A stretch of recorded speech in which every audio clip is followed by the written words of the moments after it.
watching Press TV's News Review, where we look deeper into some of the top stories of the day. Stay tuned, everybody.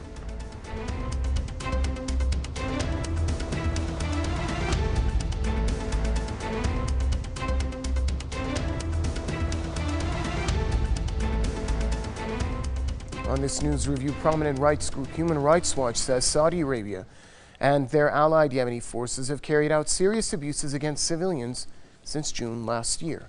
HRW has documented 16 cases of arbitrary detentions in Yemen's eastern province of al-Mahrah. The group says the detentions targeted demonstrators protesting the presence of Saudi forces, as well as local residents not connected with the protests. HRW says 11 of the detainees have been moved to Saudi Arabia and tortured while in custody. The rights group also says Saudi forces forcibly disappeared at least 5 detainees for several months without providing information on their whereabouts. HRW has called on Saudi Arabia and its allied Yemeni forces to immediately release the detainees. Saudi Arabia began its war on Yemen 5 years ago, killing more than 16,000 Yemenis. Joining us on this edition of the News Review, we have author and Middle East affairs expert Saeb Sha'ath joining us from Belfast. Also joining us from New York, we have John Lombardo from the United National Anti-War Coalition. Gentlemen, welcome to the program. Let's start off with Mr. Sha'ath in Belfast. What does this Human Rights Watch report indicate in your opinion? It's about time. This report comes on the eve of the 5th anniversary of the Saudi war of aggression on Yemen. It's began March 2015. This massive war campaign supplied with atrocious kind of criminal acts of wars against Yemeni people is to deny the people of Yemen from trying to become sovereign and free from the Saudis' domination and the US domination. They refused to surrender. So the Saudis launched menace on them. They air campaigns targeting schools, markets, hospitals, wakes, weddings, parties. They wanted to impose on them a crushing defeat. But the people of Yemen, they refused to surrender. Then the Saudis, which is all the world was watching, they turned to different tactics. They imposed in the country a blockade, naval air blockade, and land blockades in them. And suddenly we witnessed an engineered biological warfare waged on Yemen. Diphtheria is spreading, cholera is spreading in the areas which is the Saudis bombarding in North Yemen.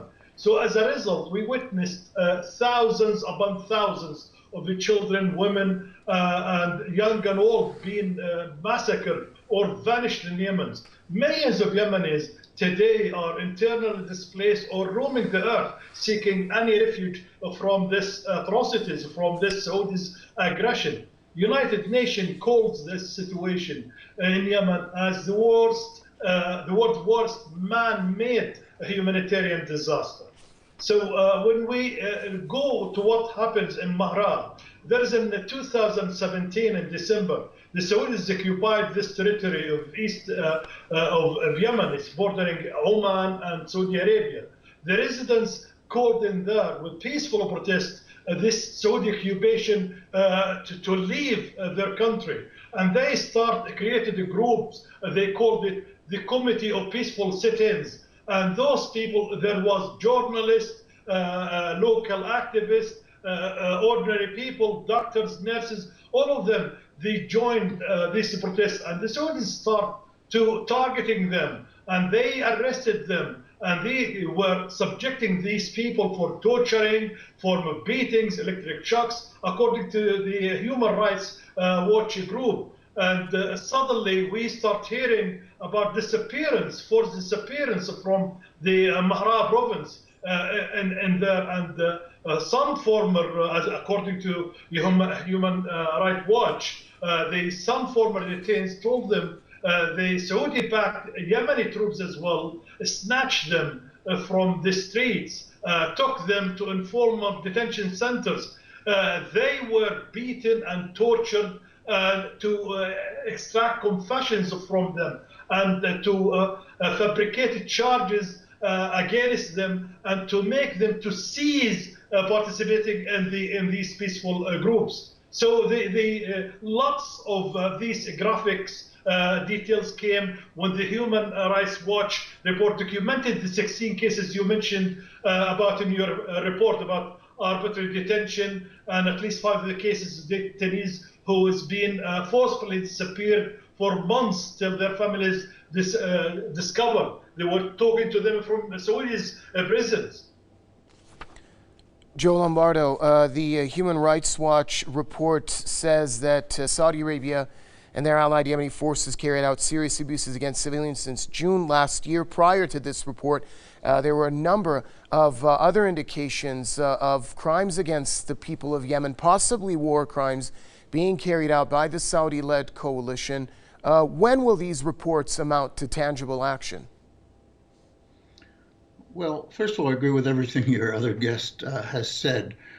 We should also mention that the reason that the Saudi government has to do these kind of human rights violations is because their war against the people of Yemen is a very unpopular war, and people are opposed to that all throughout Yemen and all throughout the world. And so they have to try to repress the Yemenis people and try to get them to not speak out against this. We should also never forget the role that the United States plays in all of this. The planes, the bombs, the logistics, the blockades of Yemen are all supported by the United States. Saudi Arabia could never do this without the United States.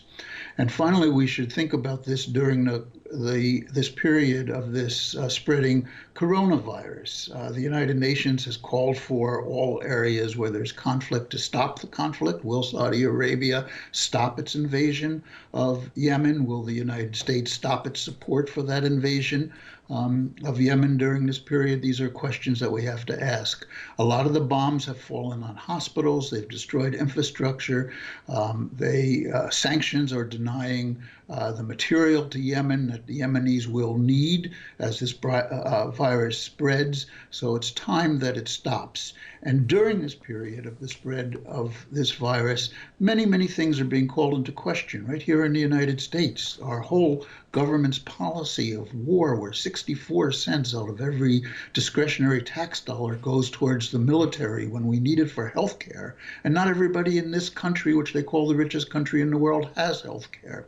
So during this period, many, many things are being questioned. And it's a time that we start putting real pressure on the powers throughout the world, the United States and Saudi Arabia and its allies in particular, to stop the war in Yemen. And one last question, Mr. Lombardo, for you. Would you say that the international community has failed the people of Yemen? Absolutely, they have failed the people of Yemen. But the reason is because of the power of the United States. It is sanctioning 39 countries. And it even just upped the sanctions in Iran while this virus is spreading there. So the United States has tremendous power and influence among these people and controls the economies of many, many countries and controls the world capitalist economy.